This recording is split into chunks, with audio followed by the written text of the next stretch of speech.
Journeyman 2 here. I'm doing a slight deviation from typical content that I usually do on Marvel Champions because I have really been inspired by a community initiative recently, the MODOK League, which is a two-player Marvel Champions draft league where teams of two draft heroes and aspects and go up against 4 rounds of custom scenarios. So things like Magog with certain Nemesis sets and things like this. I was invited to the first season and was unable to make the time commitment, but this second season has really intrigued me, and I wanted to try to spotlight this in the community. I think that the draft format adds a lot of human interest to Marvel Champions and to any game recently. There's so many games that have drafts, like competitive TCGs. I think Pokemon even nowadays has like a draft component, and there is something about it that it really allows to showcase player skill not only in playing the game but in understanding the game outside of the game and discussing the game and analyzing and how you're going to approach these carefully crafted scenarios, and which heroes and which aspects are you banking on that can do it. The fact that it's a draft means that the other teams don't get access to those heroes and aspects. And so, unlike a normal challenge where everyone has access to the same resources, that limitation of resources really breeds creativity, and allows these players and these teams to showcase some unique and individual insights into how they're approaching the strategy for the league. And this is something that I really want to spotlight. I think this is a great initiative. This is about as competitive as Marvel Champions can be. Obviously, it's not a competitive game, it's a cooperative game, but by trying to add some kind of point system and a limitation of resources, we really will see hopefully these human storylines develop, just as if you're watching any other sort of sports or competitive endeavor. So, kicking off my coverage of this MODOK League Season 2, I have about a 1 hour interview with the commissioner, Josseroo. Josseroo and I met at Con of Heroes a couple of years ago. We play together again this year at Con of Heroes, and he's the face and the spearhead of this project. Other individuals are involved as well, and he'll name some of them in the interview. But I wanted to introduce the community at large to this MODOK League that may not be as aware of it. So, kicking off the coverage with this interview with the commissioner, we'll follow this up in the future with interviews with teams talking about their draft strategy, maybe doing some commentary if anyone will record some of their league games, commentating over it, not during it because I want to influence any of the outcomes of the games, but doing some color commentary, some player interviews. I might pull up the draft board and do some analysis, maybe some power rankings before and after every round, which teams are putting themselves in the best position to take home the gold medal this season, and just in general, just covering this league as best I'm capable. I just really want to spotlight the work that these individuals are doing to inject creativity and inject some new experiences into Marvel Champions. I love this endeavor, and it's such a great initiative that hopefully you'll be able to follow along with on the YouTube channel. So without further ado, I'm going to welcome Joss and enjoy this interview. This is Journeyman 2 here, and we have an exciting video showcase today. One of the community members here who's done so much for Marvel Champions and its community, both in person and online, Josseroo, has organized this MODOK League, which is now into its second season. And I've been very interested in following it and in the format. So we're going to invite Joss here onto the channel today and talk about how this came about, what are the details, how can you get involved in future seasons. And yeah, so Josh, why don't you introduce yourself and walk us through what is MODOK? Well, hello, and thank you for the kind words. So the the genesis of this was inspired by an older two-handed or two-hero league that Banana Crapshoot ran. I don't know, at least a couple years ago before he moved on to go get interested in Star Wars Unlimited and other games. And so this was a league where you would draft heroes and aspects, and he would cook up 4 to 5 scenarios that you would play against and get scored in some way. And then it was a competitive, fun thing. So I was very, very inspired by that, and wanted to continue doing it because it was a thing that I really missed. I actually, one of the things I enjoyed the most about it was I would often get a new partner each of the seasons and then get to spend some time playing some Marvel Champions with somebody I didn't necessarily know quite as well. And that was something that was always really fun. So yeah, it's a 2-hero league. There you can play by yourself or with a partner like I try to do. And we set it up so that there's a hero pool that is slightly bigger than the number of heroes that are actually needed based on the number of teams involved. We call those couples with a K. And also slightly larger number of aspects than there are aspects that are needed as well. And so that there's 4 rounds of drafting. When it's your team's opportunity to draft, you can pick either an aspect or a hero that's in the pool, and you're trying to assemble a team that has 2 heroes and 2 aspects.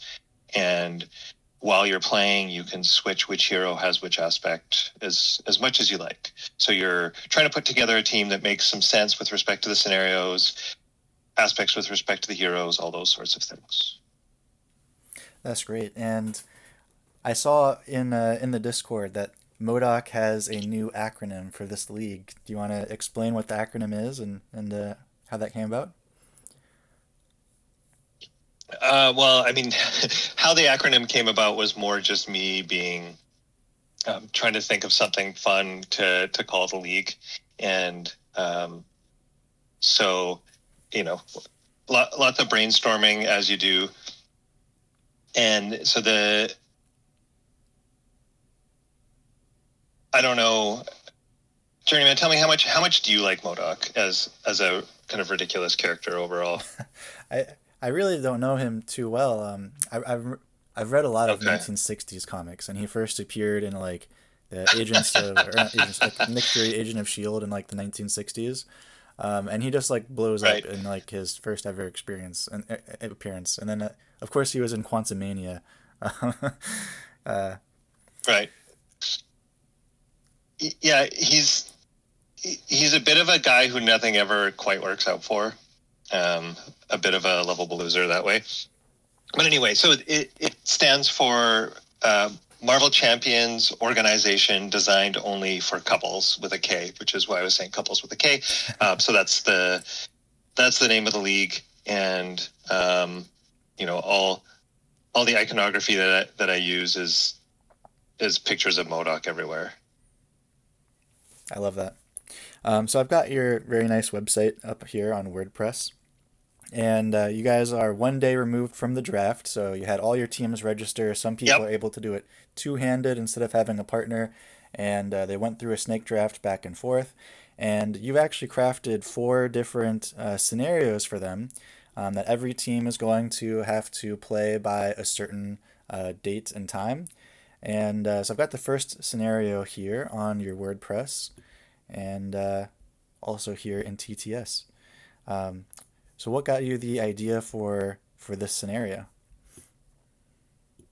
Well, I mean, a bit more broadly with the scenarios, I usually just think of things that might be interesting and challenging, and as with a lot of creative things, try to bring in some constraints in which to then have some additional creativity flourish. So for this season, I got inspired to try to just use Nemesis sets as the added modulars, and looked through all the Nemesis sets and thought about, what each of them brings to the game, and then started considering where there might be some nice synergies with villains that would make them really interesting. And so Magog, being somebody who is quite the brute, I was looking for things that might lean into that well. And for example, the Rocket Nemesis set,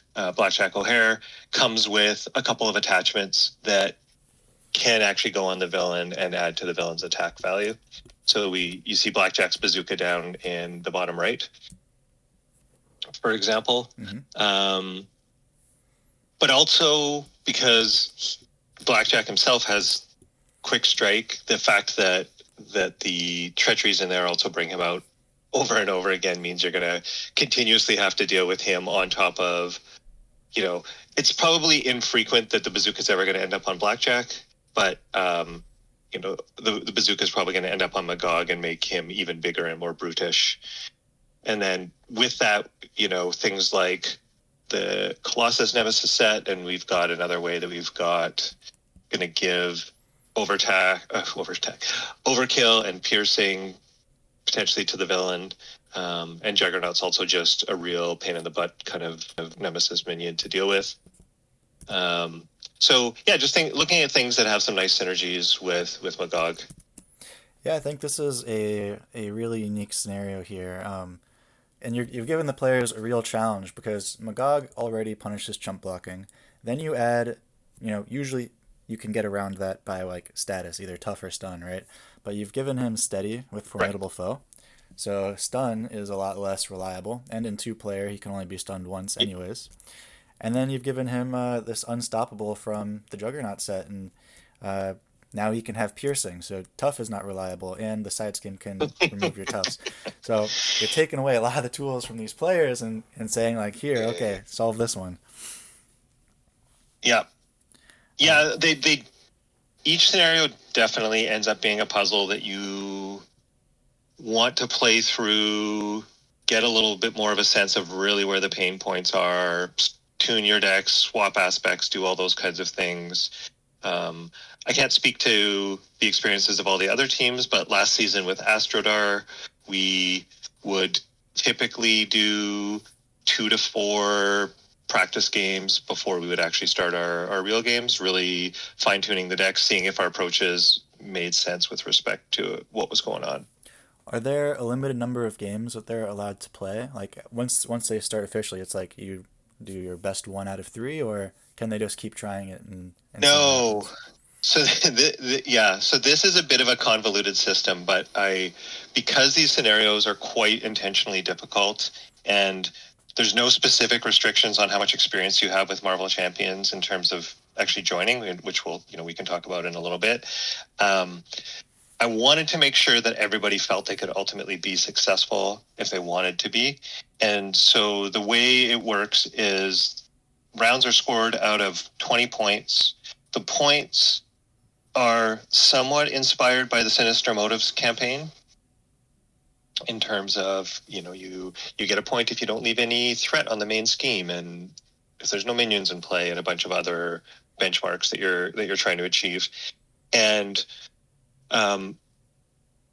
in terms of the actual games, right, you're going to play your first official game, you're going to score it out of 20.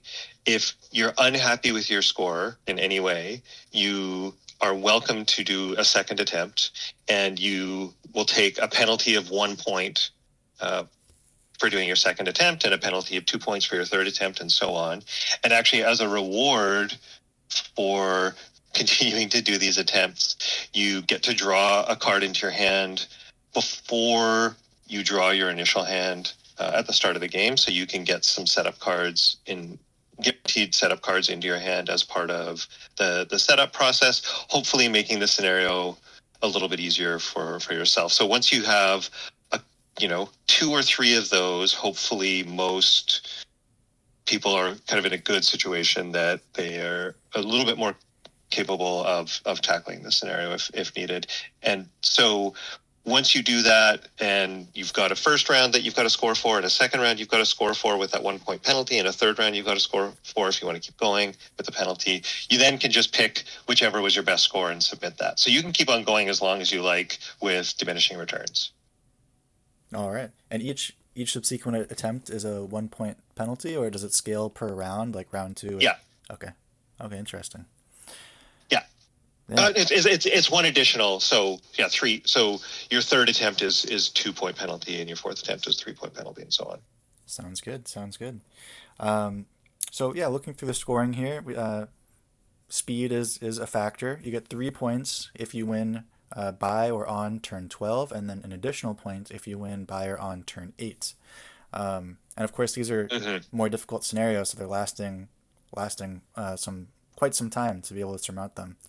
Um, I think people will see this and be like, "Oh, turn 12, that's free points." But having tried some of these scenarios myself, I don't think it's that free.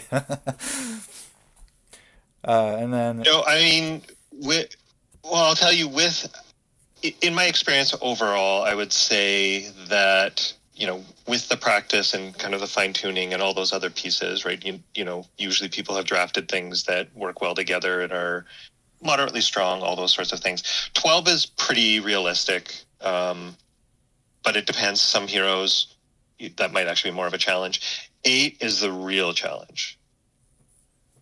definitely, 8 definitely. is a real challenge. I don't know if anybody missed the 12 turn mark last season in any of the rounds, actually. Oh, that's great. So now you're up in the challenge. Because yeah, well, because well, the 8 was always there as well. Hmm. Basically, I want to reward people who can push for that. But if you can't hit it by 8, you you still have access to a ton of time based points through that 12.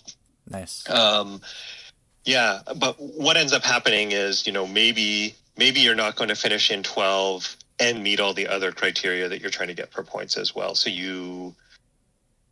once you go past 8, maybe you're going to take a couple turns to clean up minions and other things as well. So Mm. just winning in 8 turns is not the whole thing. It's winning in 8 and then actually meeting the other scoring criteria.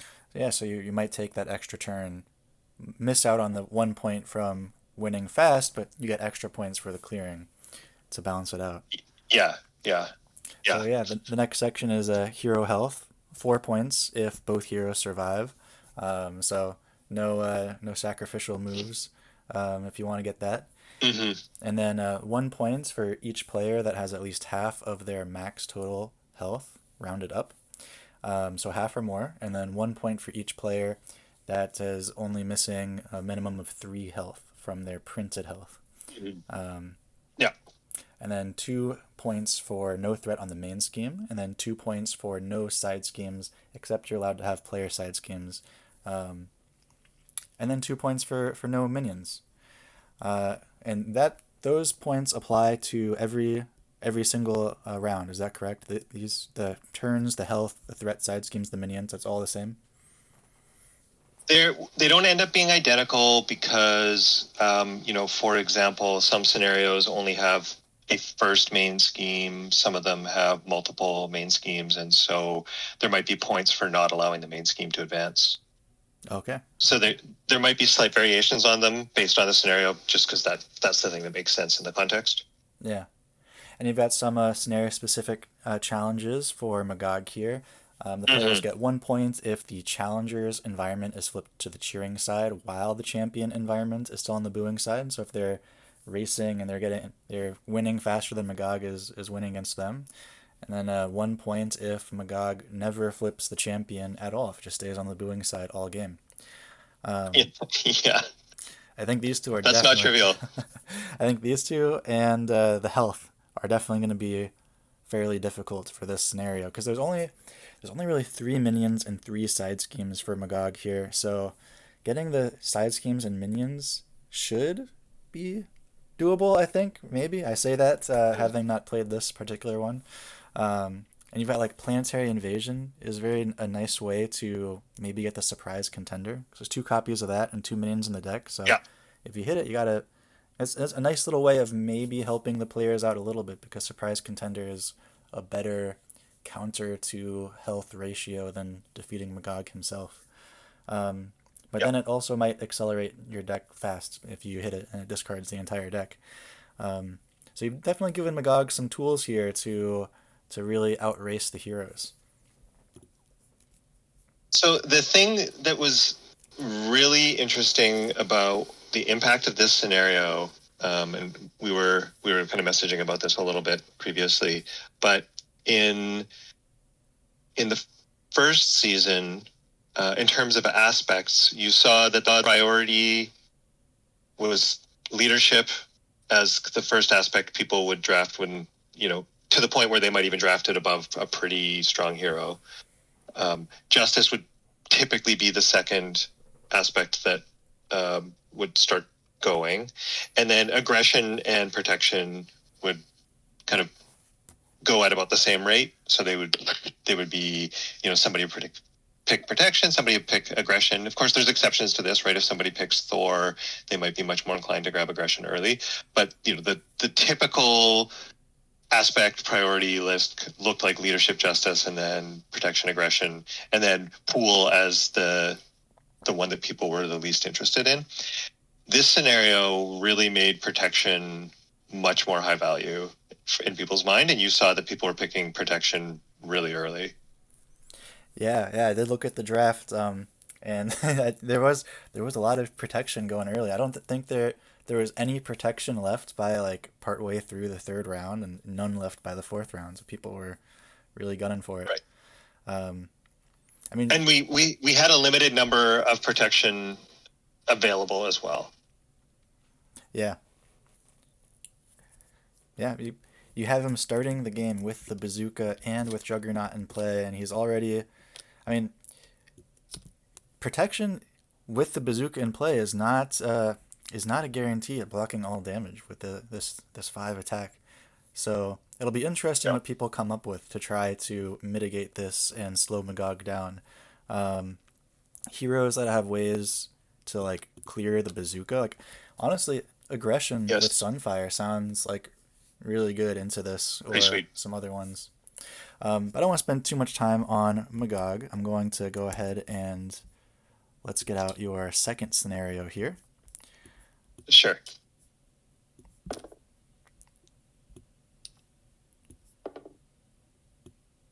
So, second scenario, and this one was slightly based off of Con of Heroes this year. Do you want to talk about that?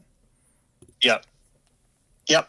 So the Connie Heroes tweak on the run scenario was to have the Mutant Slayers side scheme permanently in play.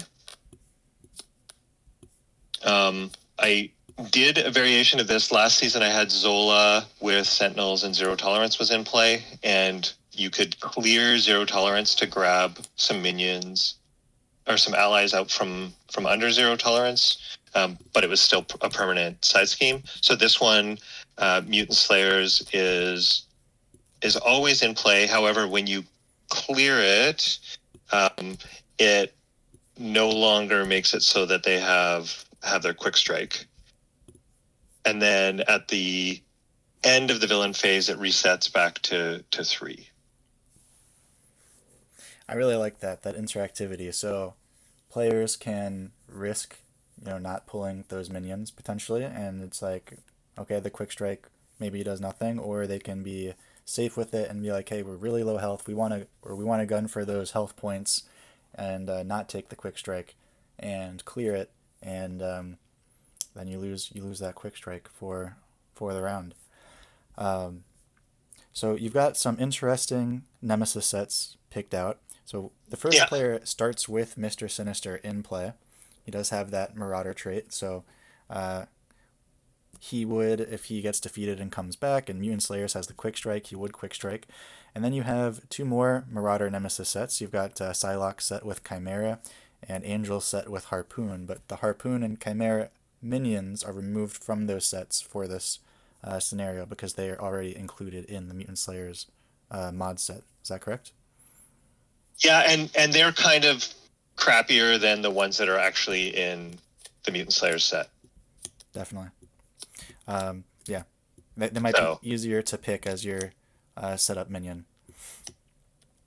yeah, yeah. So I didn't want to incentivize that too much.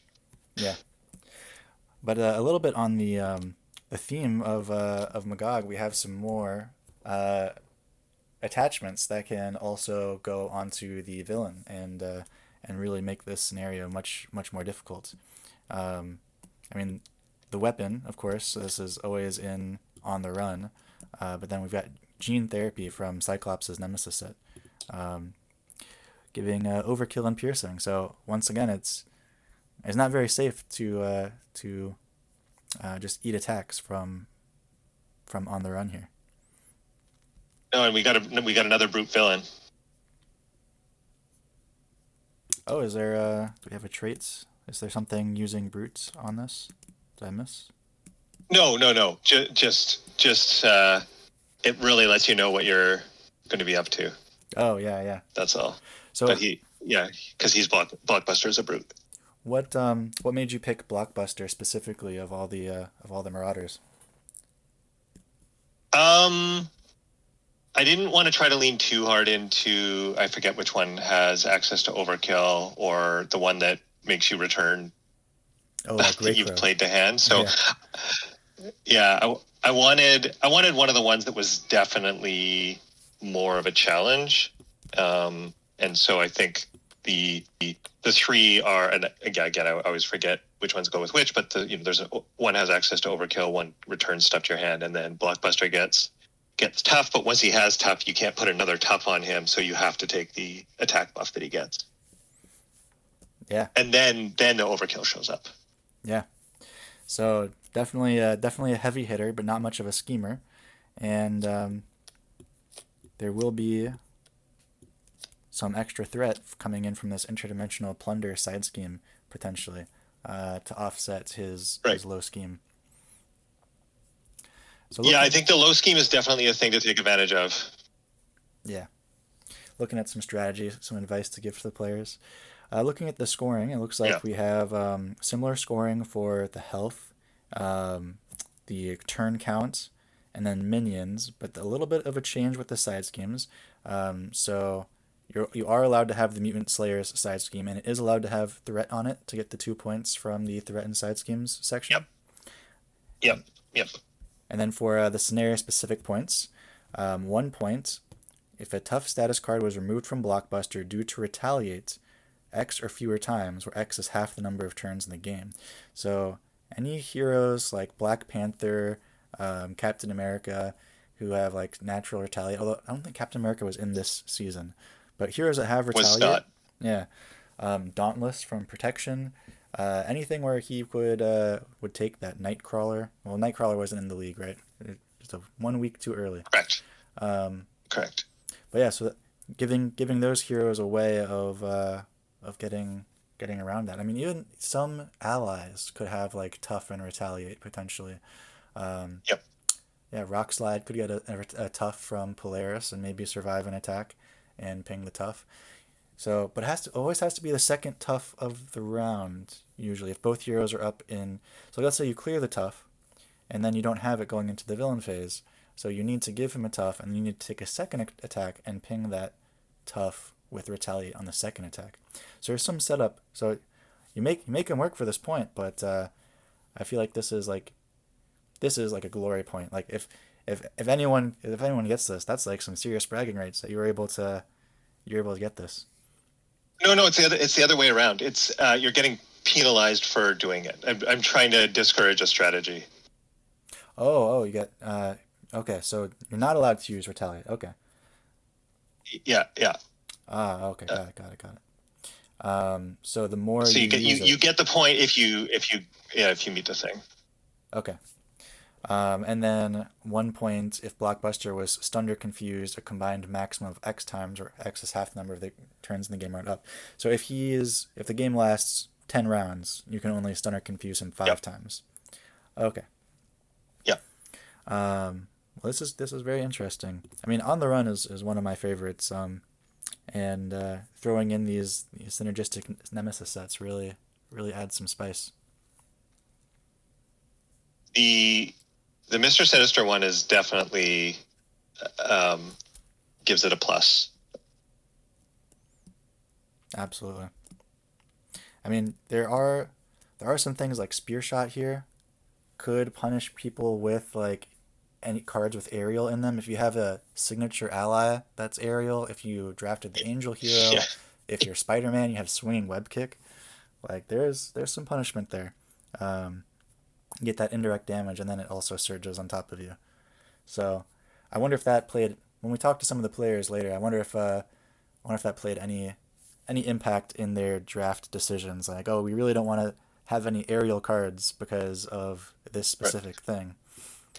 Um, but really Yeah, cool. it is really how multi-layer their redraft spreadsheets were.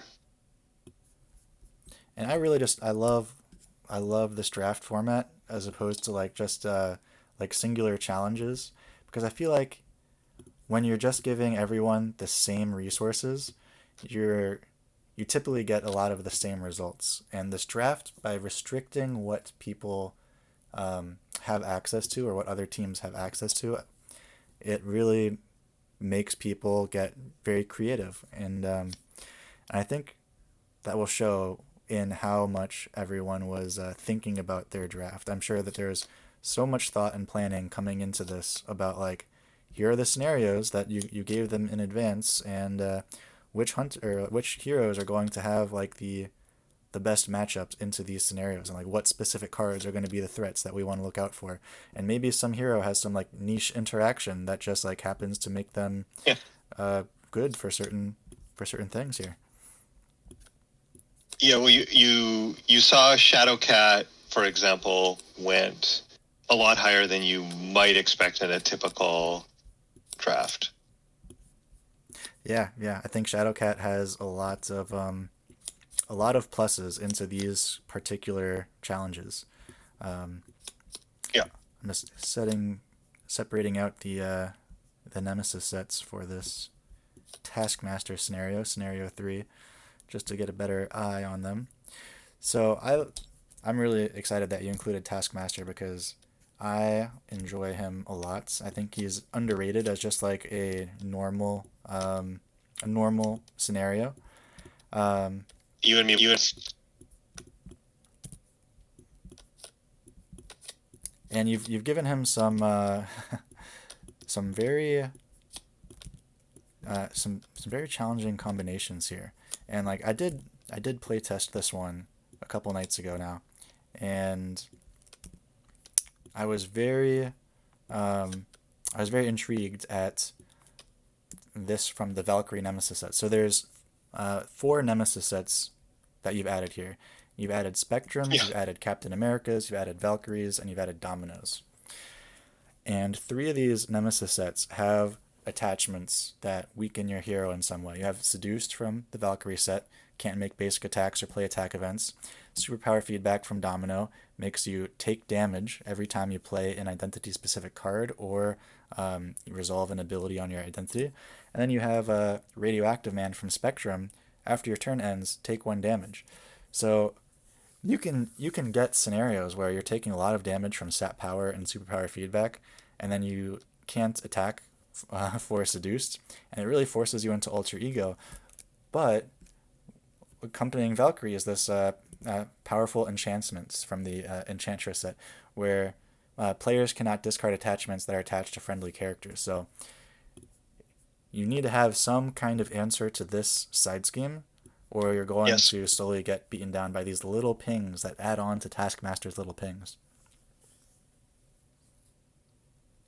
yeah. I think I'm trying to remember, but when my son and I were playtesting this one, I think we did find ourselves in a situation where we really got pinned down by powerful enchantments.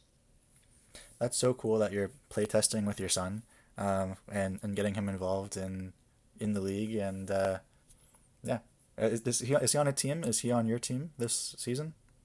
Yeah, he's on my team. Yeah, Awesome. where he's been playing quite a bit more recently, and so he was excited to do that. And I think he has a buddy he aspirationally would like to play with in a future season even. So that would be the coolest of all. That is awesome. Well, in addition to all these attachments, you have changed some things about the scenario. There's no more captured by Hydra side schemes, so no free allies. And then you've changed up the minion count. So usually with Hydra Patrol, the strategy that a lot of people use is to go for those 2 health Hydras that insight, and the insight doesn't happen because they're put into play instead of revealed, and then they're very easy to clear. Yep. But you've removed that as an option entirely from this scenario, and you instead have 3 Hydra soldiers, 1 Hydra hunter, and 1 Baron Zemo from the Captain America Nemesis set. And this puts players into a difficult situation where you're taking damage from these attachments, so you're inclined to put threat on the main scheme. But then you can't clear that threat because of this crisis.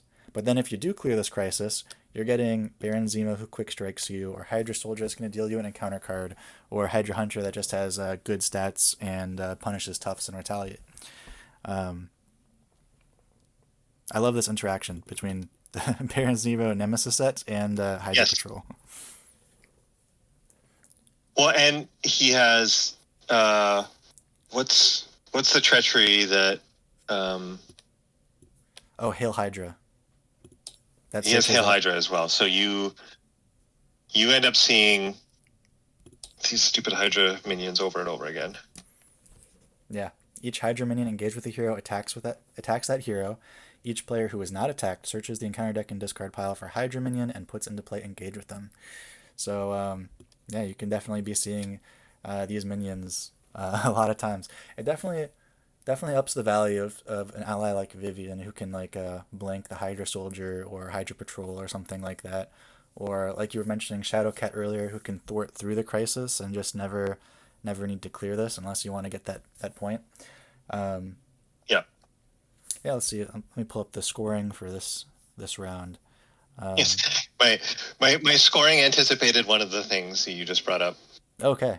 So it looks like everything is following from the first scenario, and then we go down to scenario specific. There's 3 points. The Vivian basic ally was not used in this game. I love that.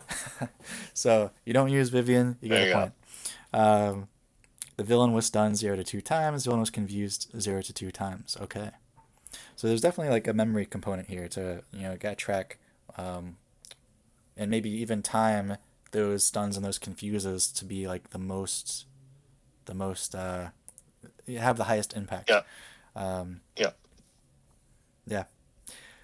Well, my experience with a lot of these two-handed ones is when you do have some heroes that have status effects, especially in something like this where the main scheme threat threshold is quite high, it's really easy to just put yourself in a situation where the 2 heroes are flipping each turn but going to the opposite sides, and so you're going hero alter ego hero back and forth and throwing down the status effects, and the villain just doesn't really have an opportunity to do much. Yeah, definitely. So I want to minimize that. Yeah. And this is going to force them to alter ego because they can't get rid of sap power or seduced or superpower feedback without Yes. being an alter ego. And honestly, I think some of these things can punish Shadowcat a little bit, like superpower feedback and sap power. If you're Shadowcat, or if you're one of those like protection draftees that was thinking like, okay, we're gonna play protection and we're going to sit on max health all game and get those free health points, well, all of a sudden like these options are reducing your health without your consent, and that point is no longer as free as you thought it was going to be. Agreed. The folks, the community that's involved at this point is a majority people that play Solo Champions League as well, Mm-hmm. and we're all very used to having our hero health be a really high priority at the end of the game, because that's a major scoring component in Solo Champions League. So it's a bunch of folks that are really used to thinking about their hero health as part of the arc of the game. So do you think it would be worth any of these protection players running something like Second Wind or some of these like lesser used cards that could heal some health just to like end of the game you have it won, um, and you try to heal as much as you can at the end of the game there. Yeah, I mean, especially this scenario is really going to really want you to have some access to healing. So I think there's some nice pieces for protection to be able to help you do that sort of thing. But I mean, the way overall the health scoring works, you are also honestly incentivized to just throw on a symbiote suit. Oh really? So it oh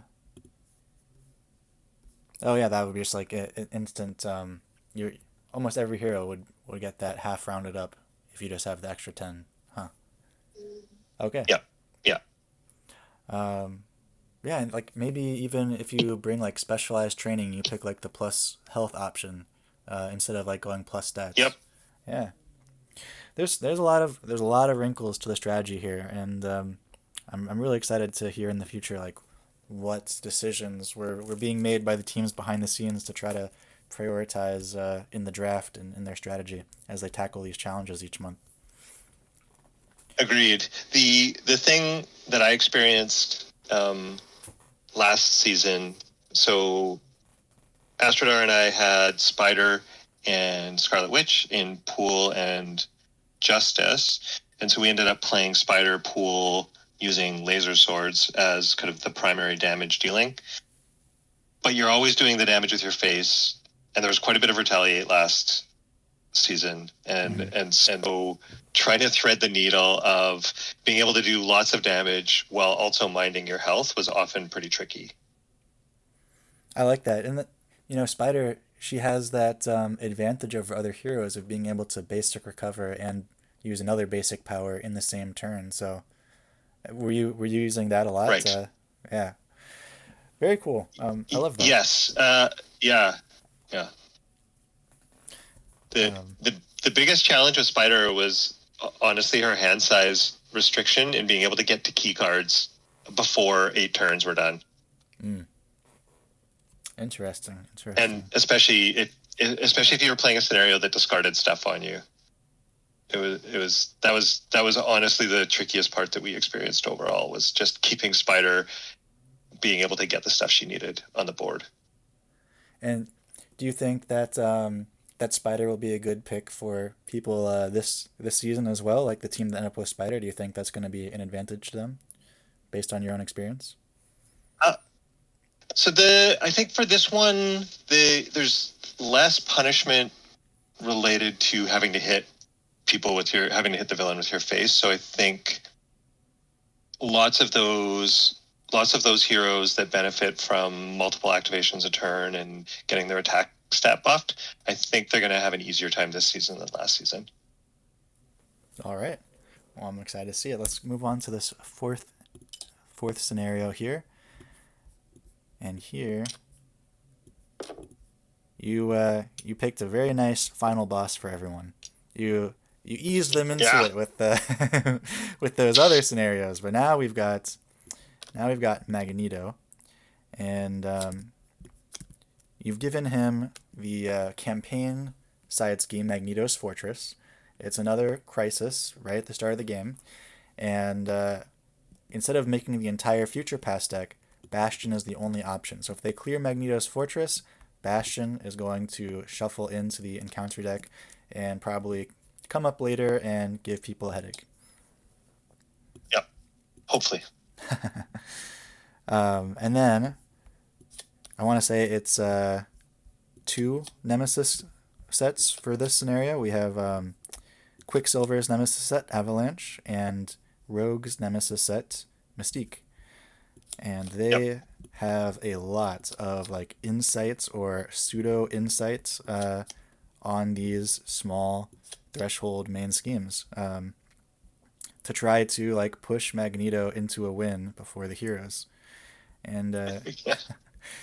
the other thing I was noticing here is there's so many exhaustion effects. I remember when Mutant Genesis came out and thinking like And you really need like Utopia or some kind of effect in your deck because there's so many encounter cards that exhaust you or that you need to exhaust to get rid of. Like his the card that prevents you from attacking, defending, or thwarting. And then Quicksilver's Nemesis set here adds even more exhaust into that. Right. So like, was this the main idea behind picking these two Nemesis sets? So obviously there's some theme as Uh, well. yeah, it was more thematic choices. I mean, I think overall the Quicksilver Nemesis set is regarded as one of the it, higher difficulty sort of Nemesis sets over, and I think, especially compared to some of the earlier ones. And, but it's because he's Brotherhood. That was where I was going. So I was just looking at the Nemesis sets that have a Brotherhood Nemesis in them and seeing if they made some sense in the scenario. I wasn't trying to further dig into the exhaustion effects or anything. That was just a happy byproduct. Nice. He's definitely like I fully agree with you. He's one of the harder Nemesis sets in the game, and he's unique in a way that he has an effect on every player, which is perfect for like a two-player league Yes. here. Um, like his one revealed effect affects everybody. Insight is something that affects the table, um, and then we have some deck issues here with Rogue, but with three copies of or sorry not Rogue with Mystique, with three copies of Misled, maybe this ups the value of discarding, like self discarding. So like I saw Domino went very Right. early in the draft, and Domino is very good at getting rid of these misled Yeah. treacheries potentially, or like for your season last year we had a Spider, where she has the aunts and uncle support that discards a lot from her deck. So I'm wondering if anyone took this final scenario into account in their drafting and like I really want to run a lot of mill cards, or maybe they'll tech in like the leadership people who took leadership early. Maybe they'll tech in like a call for aid. Like as soon as you see misled hit your deck, you just call for aid, mill it back into the discard, um, and you get to miss that effect entirely. Yeah, I'm not sure. I know last season we had a Mysterio challenge, and I had Spider, and so the interaction you were just speaking to was one that was definitely on my mind.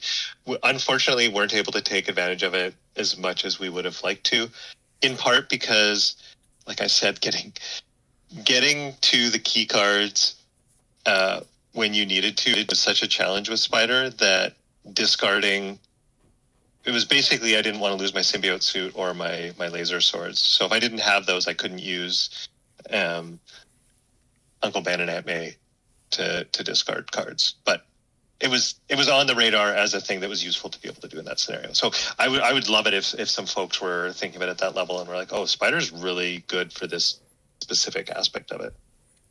Well, speaking of discarding cards from the encounter deck, Nightcrawler is releasing this week, and he comes with a minion tutor event that mills cards from the encounter deck Yep. in exchange for a tough and heal. Now, that usually might be a great card for SCL or something like this, where your final hit points really come into play. But looking at these encounter decks where there's pretty much only difficult minions, like you want to give yourself bash in exchange for a heal and a tough.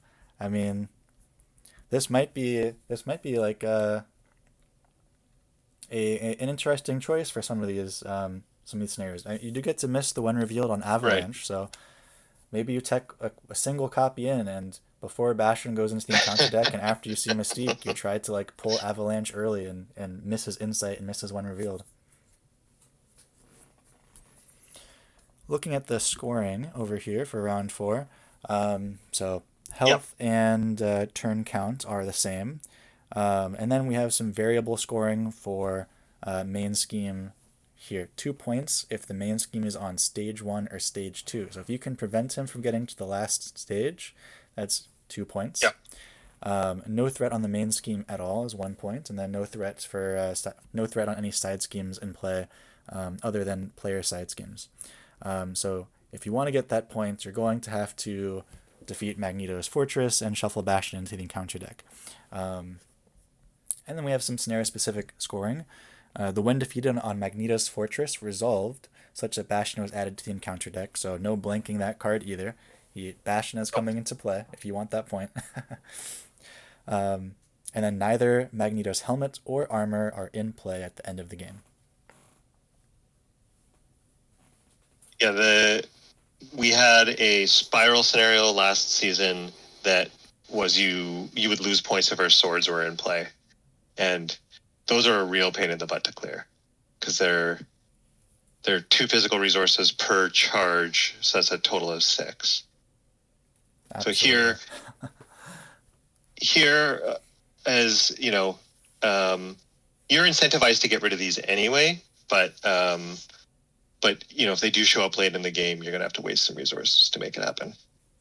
Well, you're very generous to allow the players to stun and confuse as many times as they like in this scenario. Granted, they have to get through his study, but Yeah. but yeah, this is some very creative stuff here. There's one last thing I want to take a look at, which is your Encounter set. yeah, the standard one, expert one, alternate encounter set. I'm gonna have to reload the room here real quick because I deleted everything. So let's. All right, so you have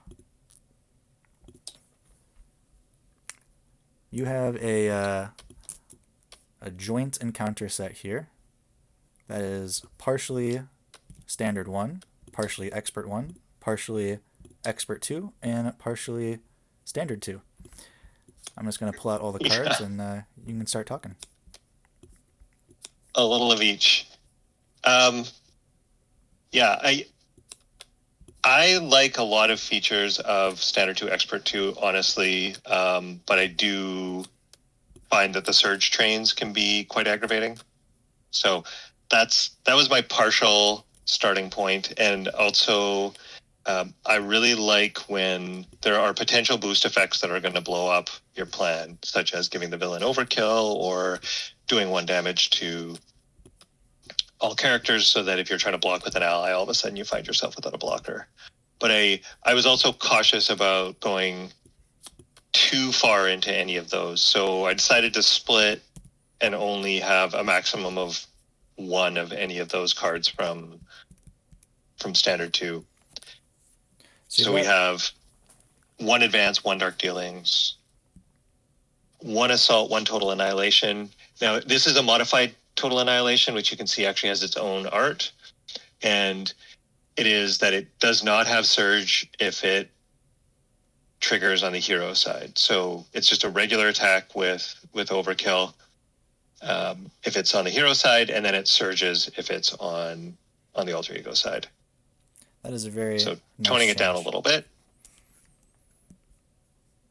And then we played with expert 2 at least a couple rounds last season, and they're pretty mean cards, but they do add some interesting flavor, right? So the Slug It Out, for example, is the one that has boost effect of doing that 1 damage, and so it's a thing you need to be aware of. So there's 2 cards in here you definitely have to be aware of if they're in the deck or not when you're deciding when you're thinking about how you're going to deal with an attack. So you really want to know where those 2 cards are at all times. Slug It Out and Total Annihilation. Absolutely. There's no safe chump blocking here. You got to be looking in that encounter discard pile and seeing what's still available. Only 1 expert 1 card, which is Under Fire, replacing Exhaustion with Slug It Out and replacing Master Plan with Ruination here.